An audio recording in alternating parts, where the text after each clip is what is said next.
Vamos falar sobre o Enem e educação? A prova é domingo agora e ela vai ser realizada num clima super difícil. Ontem eu fiz um debate, fiquei muito impressionada, estava conversando com um educador e ele disse: esse Enem tem a cara do governo Bolsonaro. Ele é elitista, ele exclui as minorias, né? E ele é branco, em sua maioria. A gente teve uma queda de mais de 53% nas inscrições dos negros na prova. A gente teve uma queda de 50% no número de inscritos no Enem, que vai acontecer com o menor número de sua história. Nunca teve tanta queda na inscrição. Bom, e além de tudo isso, uma série de questionamentos sobre a manipulação do governo no exame.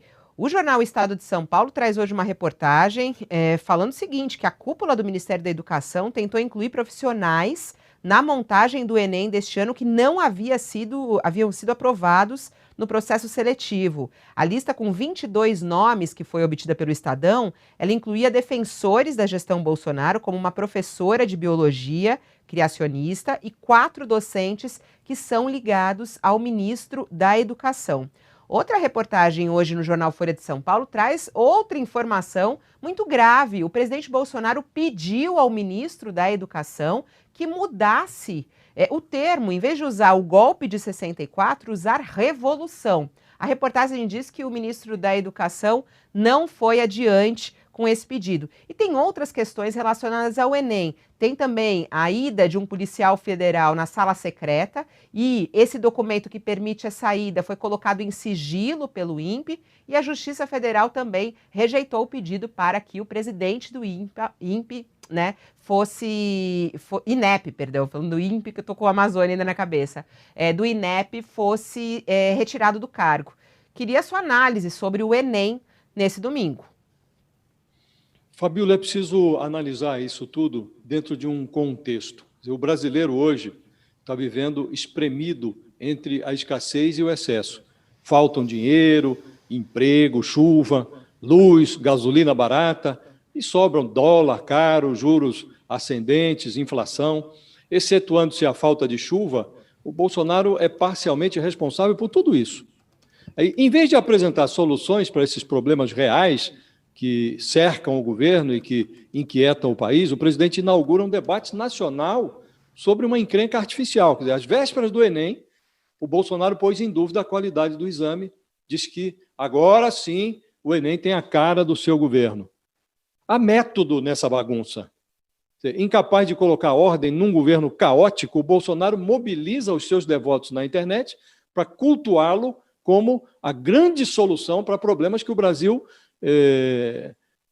não sabia que tinha, ou não tinha antes da chegada do Bolsonaro ao Planalto. O Enem está se consolidando como sempre foi um instrumento confiável de aferição do conhecimento de milhões de candidatos a vagas em universidades, não só no Brasil, mas no exterior também. E no governo Bolsonaro, o Planalto e o MEC, eles passaram a implicar com a prova, acenando com censura de perguntas, que tratassem de temas como ditadura, questões de gênero, racismo, por exemplo, coisas de governo retrógrado, não é nem conservador, isso é coisa de governo retrógrado. Aí vem essa reportagem do Estadão, que fala da tentativa de infiltrar docentes bolsonaristas nesse elenco de formuladores de questões, a Folha dizendo que já no primeiro semestre o Bolsonaro determinou que questões sobre 1964 deveriam tratar o golpe militar como revolução. Em março, quando o golpe fez aniversário de 57 anos, o ministro da Defesa, o general Braga Neto, chamou golpe militar, numa nota de movimento de 1964. São eufemismos oficiais para a deposição do presidente João Goulart. Eu nasci em 1961. Era um bebê quando os militares tomaram o poder. E já era adulto, com 23 anos, quando o Congresso, numa eleição indireta, escolheu Tancredo Neves para colocar fim a uma ditadura falida que durou mais de 2 décadas. Isso é história. Não há como mudar a história por meio de eufemismos. Não há como suavizar uma história como essa. Então, eufemismo é coisa de um governo mequetrefe, comandado por um político que repete no Planalto conceitos que ele recitava quando era deputado do baixo clero. Só que, como deputado, ninguém prestava atenção. Agora, como presidente, a gente é obrigado a observar os movimentos do Bolsonaro. O que o país precisa saber é se esse diversionismo do Bolsonaro desvirtuou ou não a prova do Enem. Alega-se que não. A gente vai saber logo, porque a primeira rodada do exame vai acontecer no domingo. É exatamente Mas isso.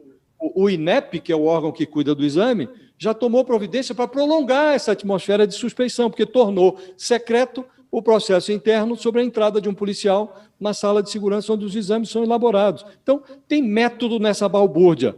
O governo cria problemas artificiais, onde não deveria haver problema, para ocultar os problemas reais que inquietam o Brasil de forma muito atordoante, eu diria.